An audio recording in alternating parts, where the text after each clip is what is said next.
Right guys, today we are back on the supercharged Audi RS4, what should be the last video on it, to be fair. So in the last video I think I took it for the first drive. It might have been 2, 3, 4 weeks ago.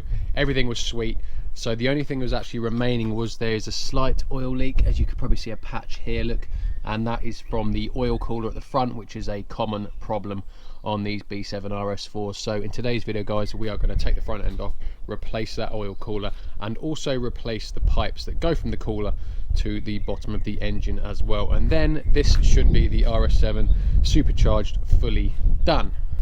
So just while I go and get the key to start her up, hopefully it starts. As I say, it's been sat there 3 to 4 weeks and hasn't moved, so hopefully she'll start. We can get it into the workshop. I am just going to quickly update you on the Golf and also another car that I've got here that was actually recovered into me yesterday by the RAC, broken down. It's my brother-in-law's car. It's a B5 Volkswagen Passat 19 TDI 130 PD, so that's broken down. So there will be a video coming soon with that. Probably going to cost a lot to repair, I think, more than the car's worth, definitely, but he intends to keep it, so therefore it's worth doing. So there's the Golf. So the last video I did on that, which I think was my last video, we took it for a drive and it seemed to be a bit underpowered. Top end, it seemed when it got to about 80, the power really dropped off, and the 100 to 200 time was like 5 seconds off what it should be standard. So there is obviously a problem with it somewhere. So I've actually postponed my tuning date that I had, because it was actually supposed to be today. So I've had to postpone that until I know the car's 100% healthy in standard form before we can start modifying it. So what I've started with is I've ordered some uprated coil packs and spark plugs. I'm hoping that one of those two will solve the problem. If it doesn't, then we'll have to do a bit of a diagnosis video on what could be wrong with it. So we've got a video coming with that, and this is the Passat as well. That was recovered into me last night, so we need to move that out of the way, and there will be a video on this as well guys. So it needs quite a lot of money and work doing on it and spending on it, so there'll be a video on that as well. So guys, today's video isn't actually supercharger related, it is engine cooling related, more specifically oil engine cooling related. Now the RS4 B7 is notorious for having a common problem, that the front oil cooler that cools the oil that goes around your engine, that leaks. When I was a tech at Audi 6 or 7 years ago, I must have done at least 3 of these when I was there, and I was there probably about 3 years. So very common problem. Now I don't actually remember if I changed the pipes that go from the engine to the cooler or not. I can't remember. I have ordered some from Audi as a backup precaution, because it did look like it was leaking from a join when I had a look last time I had the front bumper off. So I'm not sure, but we have a new oil cooler and pipes if I need them. So today's video guys, that is what we will be doing. Now as you may be able to tell by the box, this isn't an OEM part, this is an oil cooler made by Radtech. Now these are a specialist aftermarket company that specialise in making these for the B7 RS4, and they get used a lot, I believe, purely because they are around half the price and they match, if not exceed, the manufacturer's oil coolers. So these are a very popular option for B7 RS4 owners due to the price and quality. So this is what we are going to be fitting. So a massive thanks to Radtech for helping out and supplying the oil cooler for the RS4. They've given me a little laminated bit of paper, so yeah, if anyone needs an oil cooler for the B7 RS4, check out Radtech Cooling guys. Just go over to their website. I'll put all the links in the description, but they do other things as well. They don't just do front oil coolers, as you can see, radiators, intercoolers, fuel tanks and more. So if anyone needs anything, go check out Radtech. Again, links are in the description. So the oil cooler is situated behind the front bumper here. You can probably just about see the top of it if I zoom in. It's there, look. So obviously to get to it, we're going to have to put it in the air, take the front bumper off, and I'm actually not sure. I think this is supercharger related, this cooler here. I'm not sure about that one, possibly. So I'm unsure what I'm going to have to remove to get to it. I'm hoping it's not going to be too bad. So let's get her on the ramp, get the front bumper off, and crack on.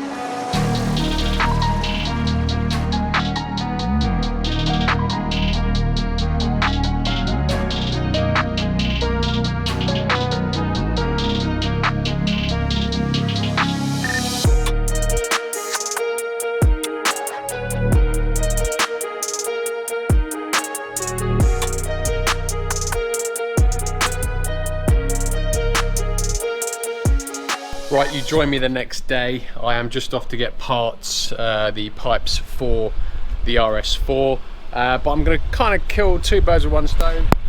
I've got two cars I need to deliver to dealers. I'm going to go very unprofessional, branded, saving salvage.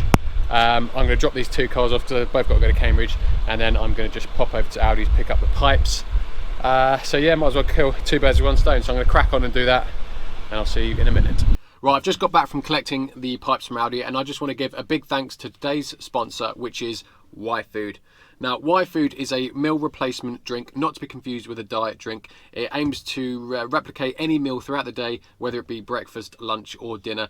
The bottles contain around 500 calories. You can also get them in a shake where you put powder in, mix it with water.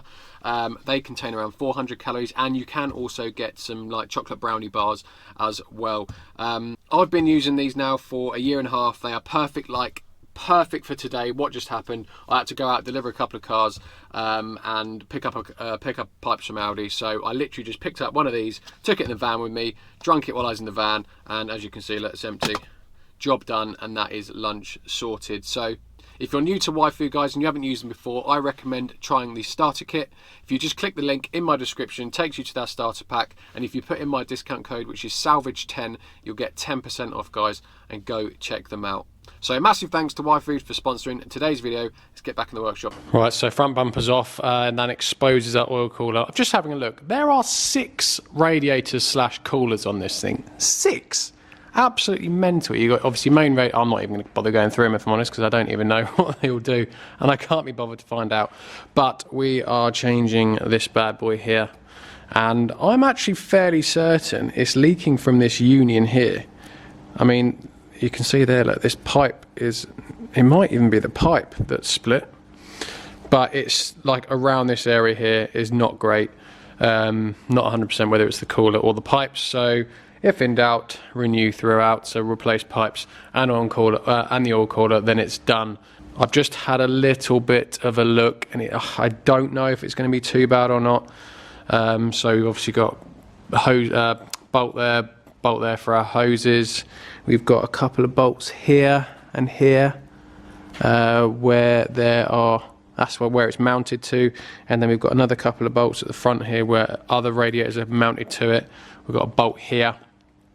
So I'm not 100% if this can just be all undone and then just fall out, or if I've got to remove other coolers to get to it. I'm not sure at this stage, but I am about to find out. So I'm going to do what I can, and I'll chime in if anything goes wrong, which it inevitably will.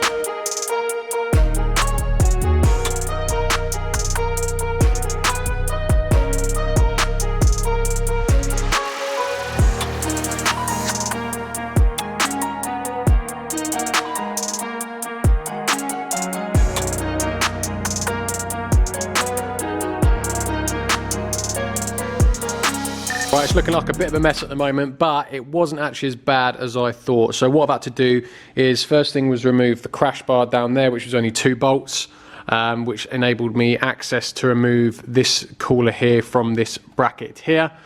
Just by taking the bolts off, I was able just to pull it out of the way, which meant I could undo the nuts for this oil cooler here, which was attached to our oil cooler. And with this out the way, I could then just simply pull this off, and then it was just 1, 2, and there's 2 at the bottom as well, and the oil cooler literally just fell out the bottom. So that was good. It wasn't too bad. The bad news is that there are loads of rubber mounts that have perished and broke. So there's one here that's broke, one here, and one on the bottom here. They are all broken and have broken off. Now, I just spoke to Audi just on the off chance that they had some in stock, and for those 3 they want £11 each for these tiny little rubber mounts, and they can't get them till Friday. However, I've just gone on to Amazon, and if it zooms, I found the exact ones for £9 for 4. So another nice little win there, and they will be here tomorrow as well, Amazon Prime. Right, so I've just taken the old cooler off. The only thing that was left, obviously we left it hanging down It was literally just those 2 bolts there. You can see where the pipes come out. There's just 2 bolts, 1 on each one, and it just pulled out, and I've let the excess oil drip into the tray. There wasn't too much, probably only about 50-60 mils, so I'll just have to check the oil level when we're done. I've got the new cooler and the old cooler side by side, so you can have a look. I've just had a good look around them. I mean, we know that this cooler here is not that great quality anyway, because it's a common problem that they leak and need to be replaced. But just looking at the new cooler here, I mean, it just looks so much better quality. Like, the worlds look better. It just looks so much better than that. Now, obviously, I've just been to Audi to collect the pipes, and for a bit of banter, I thought I'd ask them how much for this little oil cooler here. Now, from Audi, this oil cooler here is over £1,100 for this poxy little cooler. It just gets worse and worse with Audi prices. It is a complete joke. To give you an idea, this cooler here from Radtech is £300 plus VAT. So that is how much that is the difference. I mean, that is what you'd expect it to be, not 1100. The pipes obviously were 400 quid, again, rip off. So a bit of good news as well, which may help people in the future. Radtech are actually going to take these, they're actually going to take the whole oil cooler and the pipes with it. They're going to take it back to their research and development team. And so I'm not saying anything concrete, but in the near future, or I don't know, distant future, they may look to develop these pipes as well, because obviously 400 quid is a lot of money. If it's anything to do with anything like the price of this, it is well overpriced. So they are going to take those pipes back. Don't quote me, but they may look to produce them in the future. So it's just something to keep an eye on, maybe. So got my new pipes here. Both new pipes. I wasn't actually going to replace this little one because it actually looks fine. It's not really that bad, but it is completely seized to that union, and I cannot get it off without stripping the thread, so it's useless anyway. So we've got the 2 new pipes here, and what I'm going to do is I'm going to put a load of copper grease over the end here on the threads, just to stop the connectors seizing up. I mean, to be fair, likelihood is these cooler will probably outlast the car anyway. Possibly, I don't know, but I'm going to put some grease on the threads anyway. So we are all go. I've also got a couple here, look. Got my new rubber mounts as well, so I have now got everything I need to put the RS4 back together. So I'm going to crack on. Let's get it back on.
That is now the cooler all in position, and all 9,000 radiators and coolers are back on. So as you can see, look, she's just sat nicely behind here. Pipes are all lovely in position. Looks a lot nicer here. Look, no corroded pipes anymore. Looks good. All good here as well. And all done nicely into the sump as well. So pretty straightforward once you've kind of got everything off. Everything's back on, crash bar, everything's all plugged back in. So now what I'm going to do is, obviously I don't know how much oil is in this cooler. I lost some on the floor here, as you can see. Don't know how much is still left in it. there might be a litre, might be 2, I don't know. So what I'm going to do, I'm going to quickly bring it down. I'm going to start it up for 15-20 seconds, get the oil circulating around all the new oil cooler, turn it off. That should let the oil settle, then that should give me a true indication on the dipstick of how much oil I need to put in it. Get that up to the max, and then I'll run the car up for, well, I'll probably leave it running for 5-10 minutes just to make sure there's no leaks and everything is good. And yeah, then that'll be pretty much done. Get the front bumper on, and yeah, this car will be done.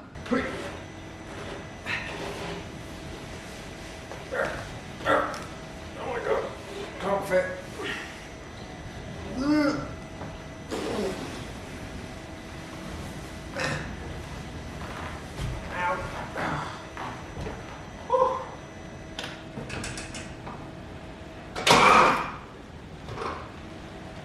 That makes me very angry.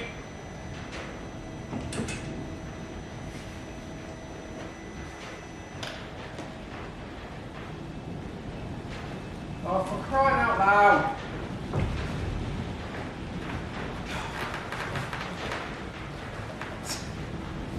Don't want to damage anything.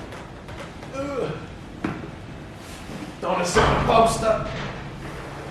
Don't want to damage the door.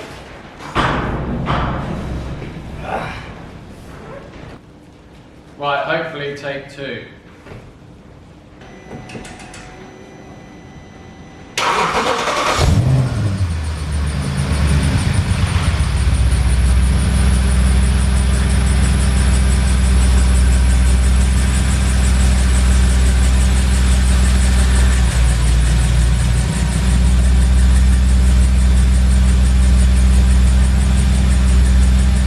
So the engine was down a litre on oil, so I've literally just found a litre top-up oil, and I've just stuck the whole lot in, and now we are at a maximum oil level, so that is good. So what I'm going to do now is, you may have heard, I don't know how it came across on camera, but when it started up then you heard probably a high-pitched whining noise, like a squeaking noise. Now that is actually coming from the supercharger belt slash alternator. I don't know why. I refitted the old belt, even though I had a new one. Now I remember the reason I did this is because the new one was a bit too tight. I couldn't get it on properly. So I think I was filming at the time, so I just wanted to get it back together and started. So I ended up putting the old one back on. I have since spoken to TTS, and they said, yeah, they are really tight to put on. And what they end up actually doing is jacking up the tensioner. Using like a gearbox mount to get it so you can get the belt on, which obviously I wasn't doing. I was trying to do it with a ratchet and I couldn't do it, so that's why I ended up sticking the old one back on. But after now speaking to them, they said, yeah, that's what you've got to do. I shall do that. So while I got the front end off, annoyingly I've got to pull the front end forward to be able to get the new belt on, but I do want to stop that squeaking, and I've got a new belt, so we might as well just do it. So I'm going to fit the new supercharger belt before we run the car up to temperature and to make sure there's no oil leaks.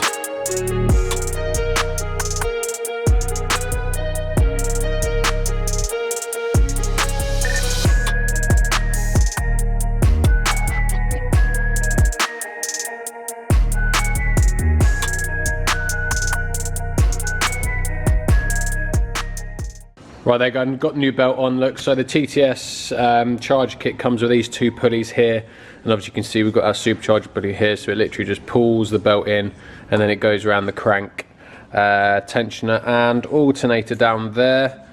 Yeah, so very tight to get on. I have just removed the tensioner bolt and just flapped it down as much as I could, and I've just still struggled, but I've just about got the belt on now, so it's all in a position, and I'm just going to now jack the bottom of the tensioner up. Luckily it is right at the bottom of the engine, so I'll get it back in the air, jack the tensioner up, and then hopefully screw the bolt back in, and then that will be a new belt fitted. Job's a sweet one, and then we can get the whole thing put back together, and yeah, we'll run up to temperature, and well, we'll just run it for a little bit, just make sure there's no leaks. Right, so that's the litre of oil top up done, belt done, everything's back on. So now I'm just going to start it up and let it run for 10-15 minutes. Hopefully the squirrel goes for 1, and hopefully there are no leaks, and then she's all good.